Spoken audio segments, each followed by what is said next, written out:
Salut. Hello. Comment ça va, Amel? Bah écoute, ça va et toi? Bon, super. Enfin, ça va, non, ouais, je te dis ça va par habitude, mais comment te dire, ouais. on vient d'apprendre la nouvelle. On est le matin de l'élection, de la victoire du monsieur. Pardon, mais voilà. On est un peu subjugués toutes les deux, donc on vous avoue que c'est inattendu. Voilà. Je te jure, je pensais pas du tout qu'il allait passer.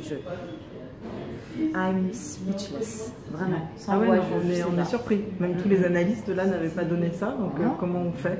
À qui il faut discuter? Peut-être à des sociologues comme Edgar Morin pour nous expliquer ce qui se passe dans ce monde. Ah mais il faut une explication parce que là c'est incohérent.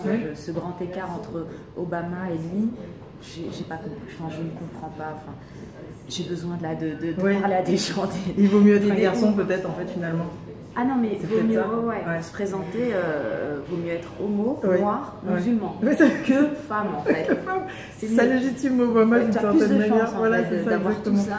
Voilà, donc on est un peu abasourdi, mais on va tout de même vous parler du super spectacle que Amel Chadli propose jusqu'au 31 décembre, mise en scène par Josiane Balasco, qui s'appelle Où est Chadli? Voilà, simplement. Alors le titre, alors pourquoi on t'a perdu? Non, t'as toujours, toujours su où tu étais. Voilà, on a toujours su où j'étais. C'est un petit jeu de mots. Où est Chadli? C'est une quête d'identité en fait. Où je me place en France aujourd'hui, où je suis, et puis où je suis aussi dans les théâtres, où est Chadli au théâtre de l'Archipel, où est Chadli à l'Olympia peut-être. Exactement, c'est une question ouverte, donc on peut y apporter toutes les réponses. Il y a aussi ce livre de notre enfance, on cherchait où est Charlie avec la marinière. Mais oui, très bien, mais bien sûr. Donc c'est plein de choses comme ça. Voilà, donc je comprends des références qui nous parlent à tous, quoi. C'est ça. Et alors du coup, on est loin de La Michetonneuse et tes premiers sketchs. Alors comment tu vis cette première One Woman Show? C'est comme ça qu'on dit. Écoute, ça fait quand tu commences l'humour, c'est ce que tu veux faire en premier, et les choses ont fait que j'étais en troupe, je montais sur scène avec le troupe, seule sur scène, mais les uns après les autres. Et ensuite, avec Noum Diawara, on a décidé d'écrire la pièce Amour sur place emporté, qu'on pensait jouer quelques jours, ensuite quelques mois, et finalement on l'a joué 4 ans, donc c'est énorme. Et c'est même devenu un film. C'est même devenu un film, donc ça aussi c'est long. C'est horriblement long de bosser sur un film, de construire. Et là, j'ai eu l'opportunité d'avoir le temps d'écrire, de le roder. Et c'est des personnages qui te suivent depuis longtemps? Par exemple, Tata Zouzou ou Julien, l'adorable Julien, c'est des personnages qui te suivent depuis longtemps? Ils me suivent. Il y a des personnages que j'ai créés et d'autres qui me suivent depuis un moment, que j'ai fait à la télé pour des chroniques. Chez Arthur aussi, chez Arthur, sur Comédie, où on s'est éclaté, où j'étais avec Harry Habitant, Claudia Talbot.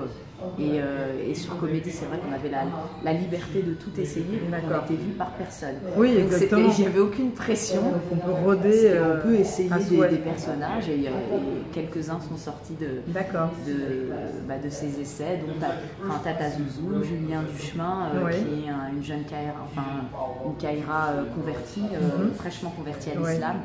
Que j'adore. Mais qui est très touchant. Ouais, et puis il écrit en vérité, même s'il il est très vanneur, il est sans filtre, il ne réfléchit pas. Ce qu'il dit, ce qu'il pense, il le dit, et moi j'adore ça, j'adore les KRH. C'est quelque chose qui, même s'ils font des bêtises, même si ça reste les personnes les plus... Ils sont bruts de décoffrage, ils sont à vif en fait. Ouais, ils vont dire direct. Ouais, ils nous parlent de leur émotion, donc il y a une vérité dans ce qu'ils disent. Complètement, et puis souvent c'est assez juste, c'est imagé, c'est drôle, et moi j'aime ça. Aujourd'hui, on met des formes, tu sais, on fait attention. C'est ce qu'on dit. Et c'est... Il ne faut pas qu'ils se polissent trop, justement, qu'ils gardent une identité. Et donc la rencontre avec Josiane Balasco, ça s'est passé comment? Écoute, moi j'avais très envie qu'elle me mette en scène. C'est quelqu'un que j'aime beaucoup, que je suis depuis des années. J'ai l'impression qu'elle fait partie de ma famille, tellement que je l'ai vue à la télé. C'est clair. Et elle et Muriel Robin, c'est nos tantes et nos tatas Zouzou. C'est ça, c'est nos tatas Zouzou. Et elle a un truc qui me parle, elle est très engagée, je la suis même dans ses engagements. Et Et elle ne me connaissait pas, et j'ai demandé à mon producteur de la contacter, parce que lui avait déjà travaillé avec elle sur une pièce, donc j'ai dit vas-y, appelle-la, je crois qu'il y a moyen de moyenner. C'est quelqu'un de très occupé, qui a plein de projets, et à ce moment-là, elle avait un peu de temps, quelques mois, et elle est partie sur Google, elle a regardé mes vidéos, c'est quelqu'un de très connecté. Oui, c'est vrai, c'est vrai. De ouf. Elle adore les jeux. Elle adore les jeux. Oui, tout à fait. Elle est sur Facebook, elle partage toutes les vidéos super vues, super connues. Elle m'en envoie, elle dit ah t'as vu ça, c'est génial de voir ça, justement cette génération complètement connectée, bien sûr. Carrément, alors que vous êtes retrouvés sur plein d'idées pour travailler ensemble. Elle est au courant de tout. Elle est vraiment dans l'actualité. Et donc elle a vu toutes mes vidéos, et le lendemain, elle a accepté de me rencontrer. Elle m'a dit donc Tata Zouzou, c'est pas mal, Julien Duchemin, elle était au courant, c'est allé super vite. C'est génial, avec un œil très professionnel. Carrément. Et toujours le souci de faire rire et le propos. Oui, très important. Qu'est-ce qu'on dit justement, les thèmes, tu les choisis comment? Je vois qu'il y a beaucoup la télévision. Tu parles beaucoup de monuments de télévision qui créent du lien social, comme la télé-réalité ou autre. Et pourquoi ce choix autour de la télé? Parce que bon, je suis très connectée aussi. Je suis sur Instagram, Twitter, Snapchat, tout ça. Et je me rends compte que les jeunes ont la tête dans le portable, comme moi. Hein. Moi, je l'ai souvent, mais encore. Eux, c'est vraiment, ils sont nés avec ça, ils vivent avec ça. Et quand ils viennent me voir, j'ai envie de leur parler de ça aussi. Leur montrer voilà, que les anges de la télé-réalité, c'est pas forcément terrible. J'ai besoin de leur parler de ce qui existe et ton point de vue là-dessus. Carrément. Oui, qu'ils ne soient pas obnubilés par le premier degré de la télévision. Complètement. D'accord, donc c'est pour ça qu'il y a ce vecteur-là, parce que c'est vrai que c'est assez présent dans ce spectacle. Et les autres thèmes, tu parles avec beaucoup de féminité, de douceur, par exemple de Daesh, quelques petits termes comme ça. C'est pas revendicateur. Oui, parce que ça se sent, mais justement, c'est pas revendicateur. Tu vas jouer avec un garde du corps, va falloir en mode en mode j'ai peur. Oh là là, les menaces, etc. relou, mais bon. Donc j'ai vraiment bien réfléchi, j'ai essayé d'être la plus fine possible, et la moins agressive. Mais il fallait absolument que j'en parle. Oui, voilà, tu en as parlé, et du coup ça permet de voir quel est ton point de vue sur des sujets assez dangereux, mais sans revendiquer. Donc c'est ça qui est sans être en colère en fait. Voilà, c'est ça. Proposer quelque chose, une réflexion.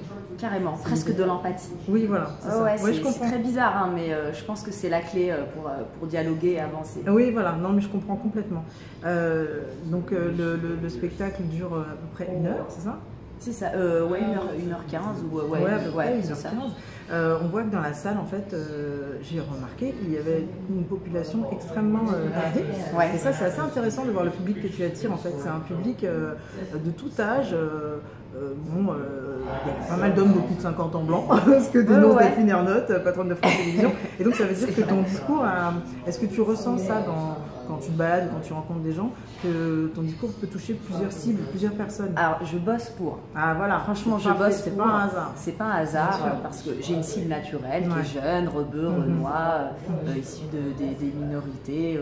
On les appellera comme on voudra, mais j'ai cette cible naturelle. Et après, moi, dans ma démarche, je vais essayer vraiment par exemple, de jouer dans des très beaux théâtres. Je vais me battre pour aller au Théâtre de Paris, par exemple, qui est un théâtre intimidant pour les jeunes, du moins, parce qu'il y a des dorures, il y a la fameuse cloche, il y a plein de codes de théâtre où généralement, moi, quand j'y vais, parce que j'adore ça, tu vois une population quasiment blanche, quoi, ni jeune, blanc de 70 ans. Oui, voilà, ceux qui s'autorisent le théâtre. Le théâtre, ceux qui s'autocensurent en fait. Oui. Le théâtre, c'est hyper cher. Il y a plein de familles, de jeunes qui ne peuvent pas y accéder. Donc, j'essaie de parler à mon producteur. Je lui fais des petits tarifs, pas tout, mais une certaine catégorie. Essayons d'emmener ma cible naturelle dans ces beaux théâtres. Du coup, ceux qui ont l'habitude d'aller dans ces théâtres vont voir l'affiche et viennent. Le fait de choisir Josiane Balasco, c'est aussi voulu pour attirer les personnes qui l'aiment elle et qui ne me connaissent pas du tout. Bien sûr. Donc c'est tout un... Il y a une élégance sur scène. Ton vêtement, ah oui, je sais pas s'il a été créé pour toi. Oui, enfin il a été créé, c'est la maison, je peux dire la marque, c'est Polka qui me suit depuis le début. D'accord, parce que c'est très élégant. Qui m'ont créé ce petit costume de scène, discret mais en même temps... Oui, je comprends. Donc il y a une vraie démarche. Ah, il y a une vraie démarche, il y a une maison de couture pour aller dans les couturières de théâtre. Voilà, très bien. J'essaye de faire les choses bien, que ce soit joli, que ce soit... Et ça a marché. Ça a marché. Parce que je regarde, tu sais, je tire le petit rideau rouge et je me dis, ah, c'est cool. Il n'y a pas que des casquettes. Ah ouais, il y a une Kaira à côté d'un monsieur, d'un bourgeois de 70 ans qui ne doit pas tout comprendre, mais c'est pas grave. Oui, parce que tu traduis pas parfois. Parfois je traduis parfois, tu parles en arabe et tu traduis pas. Et des fois quand je fais la Kaira, c'est pas évident, tu vois. Quand je dis Amel, c'est sûr, elle yèche des fleurs. Yèche, est-ce que tout le monde a le yèche? C'est vrai. C'est des codes que tu bouscules un peu, mais bon, au moins, ça mérite d'exister. Tu comprends l'idée. Ouais, ce qui est bien, c'est qu'on sort du cliché. Voilà, c'est ça que j'aime dans ce spectacle, c'est qu'il y a quelque chose de très écrit, de sain, et qui parle d'une société, de la société dans laquelle on vit. Et avec le nouveau patron de la Maison Blanche, tu auras de quoi écrire. Je ne sais pas. On est encore un peu halluciné parce que ça fait qu'une heure qu'on est au courant de la victoire. Tu sais, j'ai pris mon stylo, j'ai du mal. Je me dis, il y a trop de trucs, à dire. Alors, il va falloir vraiment poser les choses. C'est extraordinaire. Non, c'est assez fabuleux. Je sais pas où on va. Et puis, du coup, notre Trump à nous, elle est ravie, pressée, à la porte. Ah ouais. Elle cherche la clé. Elle est là. Donc je donne rendez-vous à tout le monde. Vous avez bien compris, c'est un spectacle qui s'adresse à tout le monde. Vous avez bien compris. Voilà, donc au théâtre de l'Archipel. C'est ça, jusqu'au 31 décembre. Voilà, jusqu'au 31 décembre. Merci beaucoup, Amel. Merci. À très bientôt. Salut. Au revoir.